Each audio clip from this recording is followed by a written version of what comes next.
If you would have known me as a young leader, you wouldn't have seen a humble person at all. You would have seen a young person that has a lot of passion and a lot of vision and really kind of knew where I wanted to go.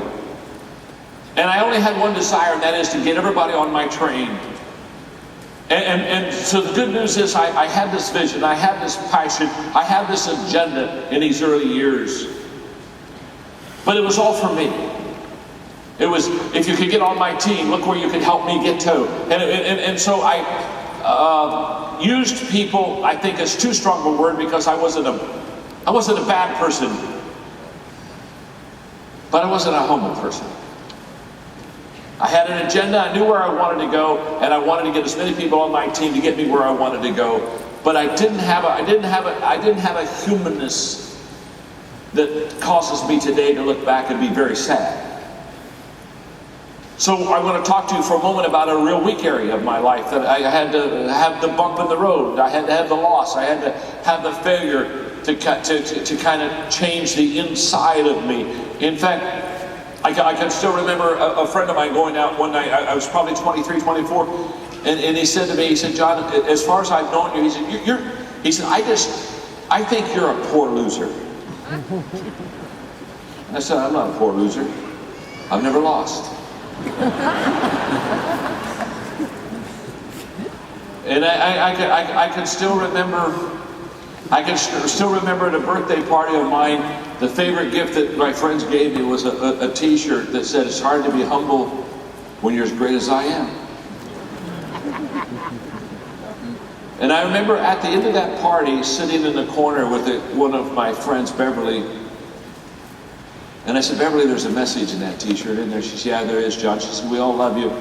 You're the best leader in the group. You have all the ideas, you have all the vision, you have all the passion. But you're selfish."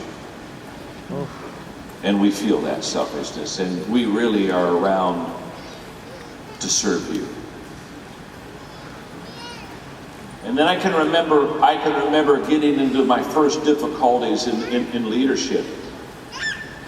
And I can remember the losses I began to have. I went to a little country church, and I was the pastor of the church, but there was a farmer in the church that had all the influence. And so when I went to the boardroom, they didn't follow me. They followed a farmer named Claude. I just finished with a Bachelor of Theology degree and was second in my class academically. And I was the positional leader of this little country church.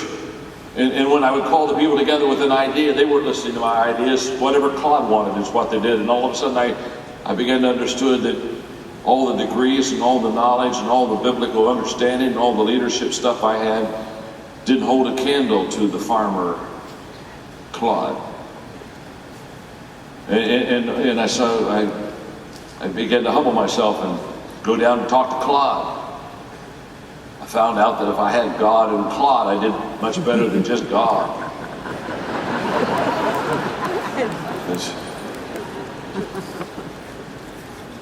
And I can remember letting Claude go to the board with all the ideas. And I'd sit over there and I would just let him bring them, and then they would pass them. And then Claude would finally look at me at the end and say, "Well, John, you can close in prayer." I think I will. Thank you, God. And then when I left that church, that little country church, it just grew. I mean, we had 3 people the first Sunday. Okay, got the picture. 2 of them were my wife Margaret and me. Okay. Get the picture. And by the time I left, we were having days 300 and more. It was just phenomenal. I mean, there was only 11 houses and 2 garages in this little place called Hillham. And then when I left it, within 6 months, it went all the way back down again. Everybody left. And I remember I just would cry, and I'd say, I spent 3 years and 3 months, and it's already gone. It's already gone. And I don't need to wallow in this for a long time. I'm just here to tell you. Here's what I'm here to tell you.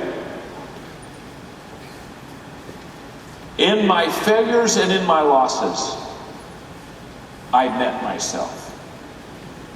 And when I met myself, I quickly understood that I wasn't smart enough, good enough, fast enough to ever be greatly successful unless I began to have a humility about me that realized that I needed other people that were better than me, faster than me, smarter than me, more gifted than me around me, and that I needed a lot of help.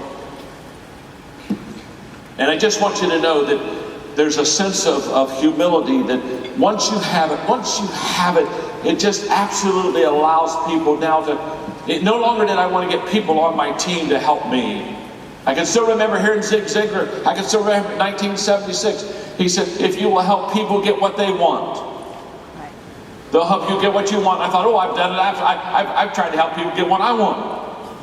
And then it's kind of like, if you help me get what I want, then guess what? You get the leftovers. Oh, happy day. And I realized that's the way it works.